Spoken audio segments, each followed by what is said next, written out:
So the XFL has returned to service after 19 years. 2001 was the original run of the XFL, and now they're back. I'd like to make it clear that this is not Season 2 of the XFL, and Season 1 was just a long time ago. If you look at the player rosters, or not the player rosters, the roster of teams, it's completely different than it was back in the day. So we've got people who are old enough to buy cigarettes who were born after the first iteration of the XFL. I don't know. It sounded really funny to me that they were trying to do it again. But now it's more of like an off-season football thing. So you have the NFL typical football season ending with the Super Bowl, and immediately following the Super Bowl, you've got 10 weeks of the XFL, and then there's an XFL championship. So football all year, I guess.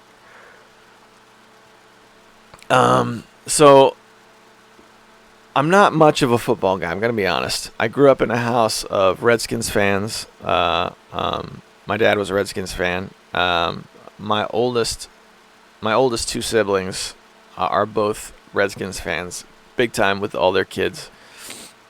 So football's like been in my house as long as I can remember. Most years we do like a little Super Bowl thing and at least watch that one game. Although we didn't this past year. So, yeah, football's always been my part of my family, but it was never. I was never really turned on by football, to be honest. I remember at one point, I worked for a guy who told me that the Redskins had a running back at one point that could not read. Which I think is very telling of the NFL. I think a lot of what the NFL does is really, really predatory. Like a lot of the players. I had a psychology professor who told me that NFL players get early onset Alzheimer's disease really badly later in life and stuff. Football is just never my thing. So here comes the XFL. And typically when something like this happens, like something big time and new, I usually check it out. I wasn't really interested in baseball for a long time. And then in 2006, I think it was, the Montreal Expos moved to Washington, D.C. and became the Washington Nationals. I became a huge Nationals fan after that. And I stayed interested in baseballs for many, many years. So we'll see. I don't know. I don't know about this XFL thing, man. I remember being super interested in 2001 during their first iteration. But it was the kind of thing where I was interested, but I never really acted on it. I was like, I think we had a game on for like 5 minutes, and my mom was like, what are you watching? Change that. What? So I like the concept of off-season football. I also like that, at least for the first week, the game's been much more accessible. Now, this is where they're going to get me. The NFL is very difficult to watch a game. You got to watch it live. It's like one of the last things that people...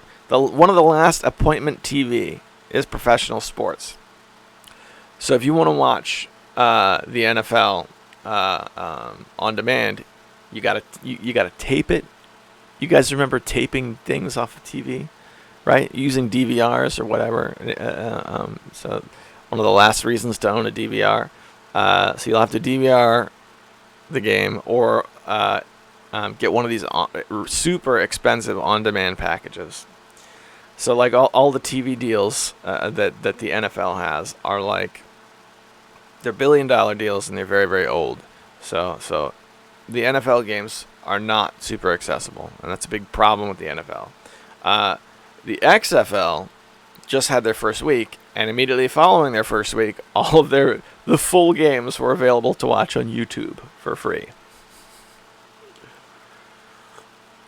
So I watched the first quarter of the Washington D.C. Defenders game, and I gotta say, I wasn't expecting to like it. I liked it. Could just be that I haven't watched football in a long time, and it was fun to kind of get back into it a little bit. The first iteration of the XFL, there was no Washington D.C. team. We got a DC team now. So there's that. I have a feeling that most people, when they refer to the XFL, they'll just refer to the teams by their city as opposed to the name, because the names are really dopey. Give me a second here. I can look up. I won't bother looking up the list because who cares? But I don't know. It's a thing. It'd be cool to if they keep up making it so you can just pull the games off of YouTube and watch them. Then I think that would be pretty rad. I would watch that. But what do you guys think? Any interest in the XFL? I was talking about it with some of my colleagues at work, and I think the consensus was that the players are going to be like these old NFL reject players. I didn't really get that vibe when I was watching the game, but what I did get was that the commentators in the XFL had a big problem like worshiping the NFL. They clearly focused on the fact that, hey, this is the dime store NFL. Okay. Look at how much NFL experience all these players have. We got a guy who's played 30 games in the NFL. All these other guys have some NFL experience or went to NFL training camps. And I think the problem with that is the more of that they do, the less they're their own thing. So that's the XFL. I want to see a mod of Madden 96 that turns Madden 96 on the Sega Genesis into an XFL game, because we need an XFL video game. The whole thing's really silly.